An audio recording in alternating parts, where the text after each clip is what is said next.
Thank you for coming. Just before we get started, Najid, I'll start with you. You've been in the industry for over 20 years. So is this something you've seen before? Or is this a new wave of restrictions and government sort of curtailing this? I can't say it's new, but definitely very stricter than before. And there's a reason behind that, because the introduction of AI and deepfake technology, they have changed the trust paradigm. So it's hard to discriminate between like the real document or the fake documents, and lots of things are happening in the world. So like that's why the government is putting some measures to increase the integrity of this education sector of Australia, to keep the reputation of Australian education system in the worldwide. Yeah. Okay, so you're saying that a lot of it has come about because of fake documents and absolutely lots of things are happening. Lots of wrong measures have been adopted by many I will say agents and other people in this industry, so who are just ruining their reputation. Yeah. Okay. Can I just also add on, and you're right with what you're saying, but I think it's also a large increase in agents and providers. So we've exponentially grown both areas. So more and more agents have come on board. Not always, ethical. That's right. Why we've seen the face of false documents. So from both of us, being providers, you have to work really hard to identify now working with good agents. Yep. And you have to build it's the old less is more concept that we've introduced. So we would rather work with less but quality partners. And that's not saying that they're all bad, but again, being around the industry for a long time, the ones to stay away from with the product that you're trying to sell, to try and keep the integrity. And if I could just give one example, we were talking out there earlier. Sri Lanka's gone to a level 1, just in the last week or so. Already we're seeing huge amounts of advertising for come to Australia with no English, no IELTS, no financials. Again, being around the industry for a long time, the ones to stay away from with the product that you're trying to sell, to try and keep the integrity. And if I could just give one example, we were talking out there earlier. Sri Lanka's gone to a level 1, just in the last week or so. Already we're seeing huge amounts of advertising for come to Australia with no English, no IELTS, no financials. And everyone's writing articles on it, they will ruin Sri Lanka again. Well, why don't we start calling out these people that are doing that? Why? There's 700 agents in Sri Lanka now. So to try and keep a handle of that, it's getting more difficult. Exactly. I do agree. Yeah. But our industry is evolving that way. And look, we're very cyclical. This is just another date and time where we're changing with AI. That we're going to need to look at what we need to do to adapt. Whereas if you go back 5 years, we had another issue then, go back 5 years before that. Look at originally in 2008-9. Absolutely. When it crashed again because of the Indian market, where we got too oversaturated and then it just fell over, but it rebuilt again afterwards. We are cyclical. And that's a good point, because that's something I learnt the hard way with agents. So we rely on agents to do the document checks, to do everything, and we've really learnt the hard way. It's only now after about 3 or 4 years of data that I can go back and sort of cross off some agents on the list. That's right. Had to learn that the hard way. Yeah. You're also heavily involved in developing a document verification platform, which I'm very interested in, with AI and blockchain. Right. Would you say you're responding to the compliance pressure, or do you think that this was sort of something that you were moving towards regardless? That's a good question. Well, we started working on this idea well before these policy changes. I have been in industry for about 20 years, and I have seen how document fraud can harm institutions and agents. So when we started, our first goal was to build a system that can give a real trust, not because of policy changes, but because the problem has existed for a long time. But because of government's recent focus on integrity, it really confirms that we were heading to the right direction. Anyway. How confident are you that your system will be able to increase the approval rate of visas? Well, it's not like that confidence on my software, it's confidence on our technology, because we have built our solution with the latest technologies like AI and blockchain. and it's permissible in the courts as well. Like the courts also admit the documents which are stored on a blockchain. And our system is basically, it's a novel technology. It's unlike other traditional systems that catches fraud after it happens. It uses a novel technology to pull the documents directly from official websites, ensuring 100% accuracy. Yeah? Each document is then stored on hashed and then stored on a blockchain, giving users full control of the data. This protects students and also the organizations and gives 100% accuracy. It's very safe, and we are very much confident because of the technology we have opted. So definitely it will get approval. Yeah. For a school like me, who doesn't have all agents that have the access to the software that you have, what would be the 3 things that I should absolutely check when an application comes through? Academic certificates and financial documents, and also the English level. English, yeah. Rob, I'm going to move to you. You represent higher ed sector, and you recruit from over 140 countries with 1,500 students online. My question is, I know that EIT has schools set up in the UK, USA, and moving to South Africa. Why did you choose the Australian qualification for your programs? But these are Australian qualified programs. We're very lucky in here. We still have, and the government used this with the recent elections, we still have some of the best qualifications in the world. If I could talk specifically to engineering, our on-campus model is the smallest part of our business. It has only been started about 7 years ago. However, we've been in the online space for more than 15 years. We write programs for engineers to do online from anywhere in the world. And that's why we have, at any one time, about 1,500 people doing that course, because they are highly recognised.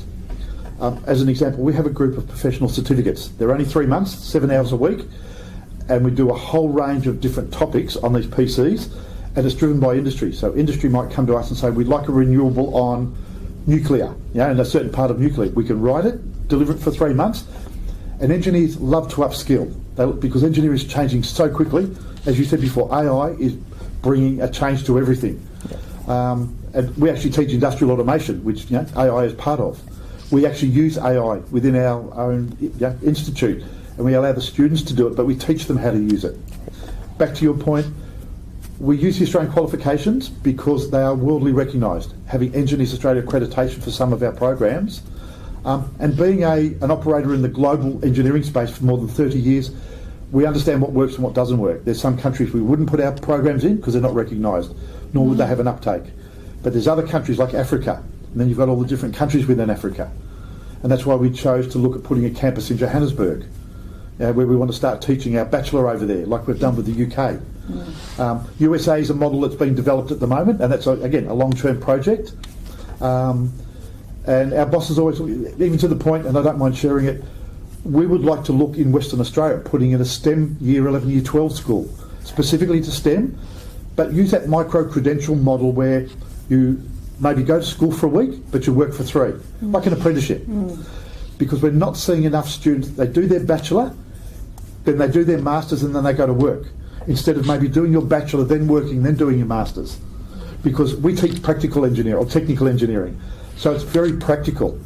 So if you do too much theory, and I'm not saying this is the wrong way to do it, by the time you get to start working, you've got to go back to square one because you've never worked in your life. Absolutely. Whereas if you could get this micro-credential STEM type organisation going, like an apprenticeship for engineering, that would be a fabulous, that's what the industry's looking for. Now an apprenticeship type concept, but in engineering in the field, across all the different fields. So that sort of leads me into when your students come to on site in Australia and they're looking for post-study work opportunities, how involved are you in that process? Fabulous question. Again, the reason EIT was set up in the on-campus model, and I'll take you back 2 steps. We started as a corporate training global group, so we were training engineers in industry. Then 15 years ago, our executive dean saw an opportunity in the online space, and then those online students wanted to come to Australia and study. So he set up a school. So one of our ethics and our methodologies is we want to graduate an engineer for industry. we invoked a less is more approach. So we didn't want to be everything to everybody with critical mass, having worked in some of those areas in this industry itself. What our executive dean wanted to do was actually create an engineer for industry that was job ready. So our ethics about putting the right course together, putting the right number of students in a classroom, giving them some work experience under an internship, double work integrated learning, then assisting them to look for post-study work, but making sure they were job ready to go into industry. And by having that internship, the work integrated learning, where they get 6 weeks of practical experience, along with so if you're doing a master's, 2 years of theory, we then put in the master's a thesis in the final semester, so they could do some industry-driven project. So again, there was another touch point with industry. Putting an association accreditation around that. So you were delivering a student at the end of graduation that was recognised by industry and also by the association at the skill level that was needed. But conversely, talking to industry all the time about, are you doing the right thing? And then we have industry functions where we bring in study work, but making sure they were job ready to go into industry. And by having that internship, the work integrated learning, where they get 6 weeks of practical experience, along with so if you're doing a master's, 2 years of theory, we then put in the master's a thesis in the final semester, so they could do some industry-driven project. So again, there was another touch point with industry. Putting an association accreditation around that. So you were delivering a student at the end of graduation that was recognised by industry and also by the association at the skill level that was needed. But conversely, talking to industry all the time about, are you doing the right thing? And then we have industry functions where we bring industry in, they understand what we do. Again, making sure we're on track. Probably a long-winded answer, but the critical part of our company is preparing an engineer for industry. We can never guarantee them a job if they're an international student. That's one thing we totally understand. But we prepare that student to be ready to go to industry if they get the opportunity for the post-study work visa. And by having the internship, again, without sort of saying too much, we probably have about a 90% job placement for those that stay on in the post-study work visa, albeit on a small number of graduates. We're not huge, we're not a critical mass environment, but the ones that we do normally seem to get a job in the post-study area straight away. Okay. I might just swing a little bit left field here. So if that student had engineering the degree offshore and 1 year experience, I think they need for the 402, the sponsorship. 407. Navjeet, can that student come on a 407? If Absolutely. There's a training visa, subclass 407 visa.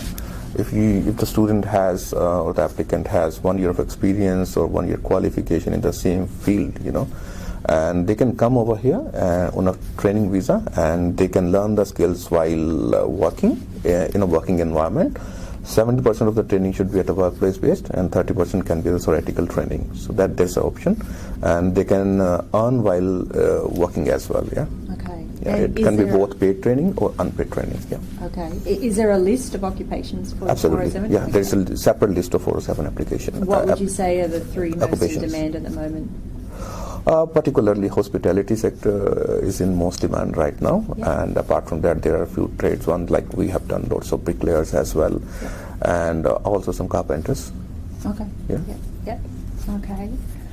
And then if I could just give you a little bit of a background about Turner, what we've experienced in the last 18 months. So about a year ago we had 160 students, I think, and at the moment we have around 60, and a lot of them are working holiday visas, not even student visas. So that's a drop over of 60%, which is huge. Number, yeah. So given that I love what I do, I love my job, I love my school, I love my team, and I'm not sort of still looking to find a space in the market, what would be your recommendation? Where do you think I should shift or pivot? Or I think you should more focus on shifting to other countries where you are recruiting from. Possibly, if you can, from Latin America or some other countries like Vietnam. Like so the people TNE who struggle, basically who struggle who struggle with the English language. So I think marketing in those areas and getting those students onshore, that that can give you some good numbers. Yeah, and regarding quality of study, I do not have any doubt. Because I know you and your institute for many years, and I always appreciate the quality of education. And so I think that's the solution. Tierney, Rolf, what would you say? Let me come from a different angle, and I think we've had this discussion before. Yep. If you were looking to grow and you were serious about it, I'd pick, as you've asked before, what industries are in demand. Then maybe design an English program around those industries. So English for hospitality, English for engineering, because that would then, and then you go to the markets that have those English plus students, Latin America, Vietnam, even Europe, and then start recruiting students because of the visa fee that's gone up. And the government decided a one size fits all, so they put all the English schools together, and that's what really cost you your students. An English student started refusing to pay $2,000 for a visa for a 6-month or a 12-month course, right? Which was, we hope the government comes to their senses and maybe reintroduces an English visa fee that's lower than it is now. But if you were wanting to grow, that would be my strategy. Put a very specialist English course in. And again, I don't mean redesigning everything around, say, hospitality or engineering, but make them the course so that then you can approach schools like us and say, Rolf, I've got these English engineering students. We'd love to work with you on a packaging basis from those countries, and that would be a big sell for you in those countries. I see that's a way to grow, because there's not many people doing those type of courses here, and as you're still pretty boutique, again, I don't think it would be too hard a job to be able to design a course that was a little bit left of centre, or you had options. So here's your general English, your academic English, or you could do academic English plus this or this, if they were wanting to go into those streams. And then you sell out at the front end to those countries like Vietnam, Latin America, Europe, etc. I partly agree with Rolf. Go into those streams. And then you sell out at the front end to those countries like Vietnam, Latin America, Europe, etc. I partly agree with Rolf, and not English for hospitality or other professions, but for those professions where they need a higher score in English, especially for nursing. We had many clients in the past who struggled to score 7 to get admission in the nursing programs over here in Australia. So I think focusing on those students, who need a better score, who need a better training in English, which they can't get overseas, from the local institutes over there, and that can be a key, I think so. In your experience, how do you see the visas? So if they did an IELTS course and they were on band 6, they need 7. Would you see those going through immigration? Because in the past they've kind of English plus. I'm giving you the option both for the online education as well as for the over here. Like there are many students over here who have a score of about 6 or 6.5, but they want to change the course to nursing. They want to do the nursing course, and for nursing they need 7 in each. So they can be your ideal clients, and also from overseas, who want to come over here in a nursing course. You can teach them online as well. Yep. So we always end with, thank you both for your time. We always end with our guests just giving one small piece of advice to a student who might be sitting at home in their house in India or South Africa, wanting to travel to Australia and broaden their horizons. What would be a valuable piece of advice that you would say to that student? Do your research. Talk to as many people as you can. Again, the world is now at the touch of a button, so get on and talk to students from where you want to go, and don't just put all your options down. I'm a big mind mapping person. I like to show students how to do a mind map, so they put providers down one side, what their USPs are at the top, go through a dozen different providers, put the boxes there, and then weigh yourself up and talk to people who might be in the industry, etc. Go to the exhibition fairs over in the different countries and talk to the schools. Try and get past, without sounding disrespectful to myself, recruitment managers who may not be, they're just there to get numbers, some of them. There's others that are really want to help the student understand what the course is. Get to the faculties. And it's so easy now to find a course, a university, a provider, a course, and students who have gone there. And all these communities that are being built from different areas, do your research so that you know, because at the end of the day, it's your responsibility. Yes, the agent can give you the guidance, and we need our agents in our industry, but it's your decision. So you can't stand back and say, oh, my agent told me to do this. You have to take responsibility. Especially it's probably I'm being probably a little bit overzealous, but because with a lot of English students, they could be a little bit younger. But your bachelor's and your master's, you have to start making some serious decisions. That way, and again, okay, we might make some areas of judgment, but you can then change, when you get here for the right reasons. So yeah, just do your research, talk to people. Don't leave it to the last minute to plan. Make sure if you want to do something in a year's time, start planning now. And then go to 2 or 3 different events that you can get to.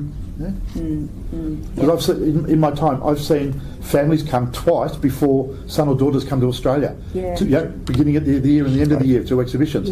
Then they make that call and come the next year. So, well, that's interesting. You should say that too, because we just have a group of Korean students here on a tour. Visiting all our partners, doing the English course for a couple of weeks, but they need, they want to do the work experience as well.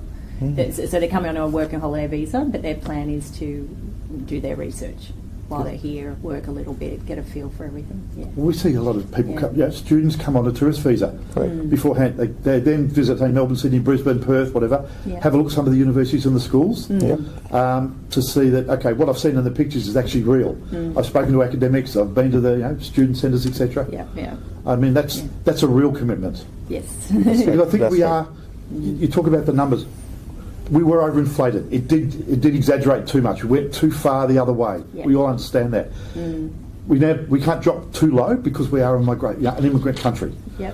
But if we do drop it, the numbers start coming down again, you will get the better quality of students coming in, not just to come here and the moment they land they swap or they don't come to class, etc. And again, I think you'll start seeing with some of the policies that will come out now that the government's been re-elected with what they want to do, and having Julian Hill in place, who has a background in education, I think we're going to get a fairer view as to what they're going to do moving forward. And if you listen to and read some of the articles, he's been doing a lot of visits to migration events, education events, talking, etc., so that he can get his head around what does the market want, what do we want, and where can we meet in the middle somehow. So back to the students, do your research. That's right. Navjeet, what would you say? My advice will be real. Use only the genuine documents. Do not go after your agents or the other agents, who are preparing the documents on your behalf, and you do not know, which course you are going to study, and he is recommending you this course. And only come to Australia if you genuinely want to study in Australia and you genuinely want to study that particular course and you see your career, your life in that particular profession. So do not go after other people, do your research, do your homework, and only then make a decision to come to Australia. Okay. Well, thank you very much for being here. Thank you. This is the first time we've done this roundtable, but I'm sure hopefully we'll have you back next year. Thank you. Thank you very much. Thank you.